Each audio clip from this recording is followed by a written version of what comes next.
kids in high school now and even in their 20s really have never been educated on the dangers of opioids.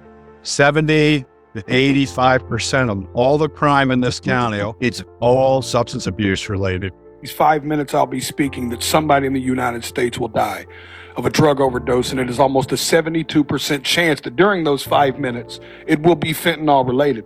The opioid crisis is an emergency, and I'm saying officially right now, it is an emergency. It's a national emergency.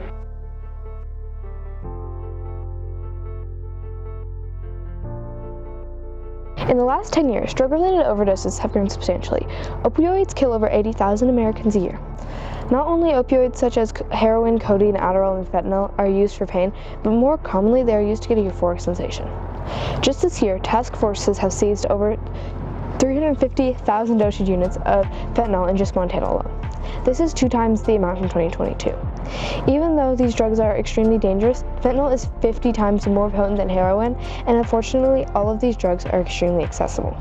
I talk with law enforcement officers, I talk with sheriffs across the state of Tennessee. They tell me they have never seen the likes of the fentanyl that is coming into our state, the overdoses, the deaths. These are our children that are being killed by illicit drugs coming from China across this porous border. Close the border. How many times do we hear, it doesn't matter if it's a Republican sheriff or a Democrat sheriff saying they are having issues in their state with the border being open. In the early 2000s, many doctors handed out opioids freely, even when people didn't need these strong painkillers for what they were intended for.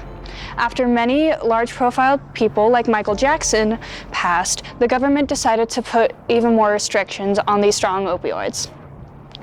This is believed to be the reason why so many people are addicted to pills today.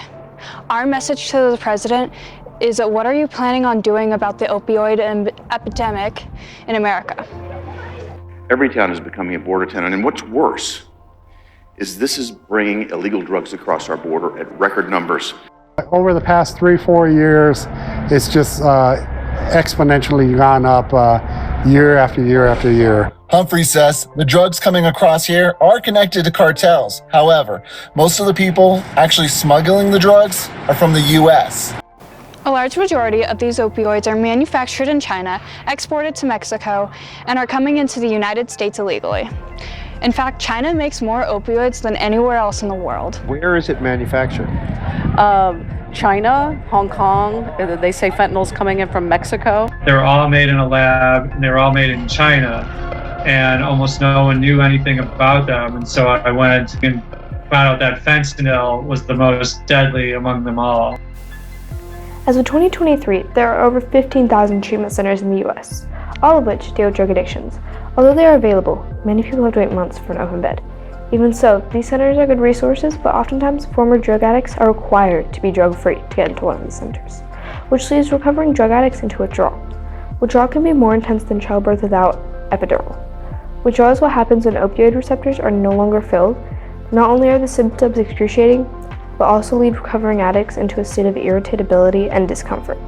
Jails do sometimes provide some basic care for people in withdrawal, but that can often be Gatorade and an ibuprofen. And they're not really fundamentally providing the treatment that somebody with an opioid use disorder needs. I think Suboxone is a really good treatment. I think it depends on who you are, if you're willing to stay on it and do it the way it's meant to be. There's lots of people that abuse Suboxone and lots of people that abuse other medications that are meant to help you. That's how the whole opioid epidemic started, was pain pills. Like, people abused them and it got out of control. Although everyone is different, many people use these opioids due to traumatic experiences and history of substance abuse in their family. Over time, people gain a tolerance to them and in turn need to take even more pills. At first, taking these pills are voluntary, but over time it easily becomes a problem, and their next fix is at the top of the priority list. Putting, people that, illegal things and illegal people around kids and behaviors, it's destroying families. Well, the opioid crisis isn't just one crisis, it's multiple crises. So like if I'm on opioids, how's my family functioning? How's my workplace functioning? It's really causing one of our pillars, the family, to decay in society, which makes us horrible workers, therefore causing another foundational piece of our society to crumble. This crisis has been going on for far too long, and it has personally affected both of our lives.